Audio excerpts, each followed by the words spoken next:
Hello বন্ধুরা, welcome back to my any other new blog video. আজকে কি নিয়ে আসছি জানেন? আজকে স্পেশালি একটা রেসিপি নিয়ে আসছি, সেটা হচ্ছে চিকেন নুডলস রান্নার রেসিপি। যদিও আপনারা সবাই পারেন, আমার মতো করে একবার রান্না করে দেখবেন কতটা মজার এবং লোভনীয় হয়। চলেন বন্ধুরা, শুরু করি।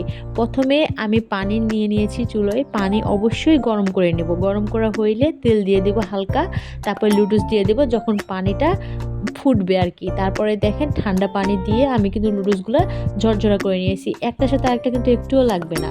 তারপরে দেখেন আমি গাজর কেটে নিয়েছি। চিকেন নুডলসে কিন্তু গাজর দেওয়া যায়। গাজরটা ধুয়ে নিয়েছি। আর দেখেন 2 পিস শুধু চিকেন, দেখেন আমি এভাবে কাঁটা চামচ দিয়ে কেটে নিয়েছি। তারপরে গাজরগুলো সিদ্ধ করার জন্য সিদ্ধ দিয়ে দিয়েছি, তার সাথে দিয়ে দিয়েছি পেঁয়াজ কুচি, রসুন কুচি। এই তো তারপরে দেখেন আমি নুডলসগুলো হাত দিয়ে দেখাই দিচ্ছি, একটুও একটার সাথে একটা লেগে যায়নি। তারপরে ওগুলো হালকা ভাজা হয়ে গেলে চিকেনগুলো দিয়ে দিব।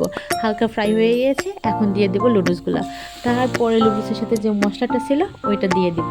তারপরে দেখেন দেখতে যা লোভনীয় হয়েছে না, খেতেও সেই মজার হয়েছিল।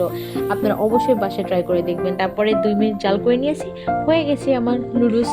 দেখছেন কতটা লোভনীয় বন্ধুরা, আপনারা অবশ্যই বাসায় ট্রাই করে দেখবেন। আর কেমন হয়েছে আমার ভিডিওটা অবশ্যই জানাবেন। আর ভালো লাগলে লাইক কমেন্ট শেয়ার অবশ্যই করবেন। সবাই ভালো থাকবেন, সুস্থ থাকবেন। আল্লাহ হাফেজ, টাটা।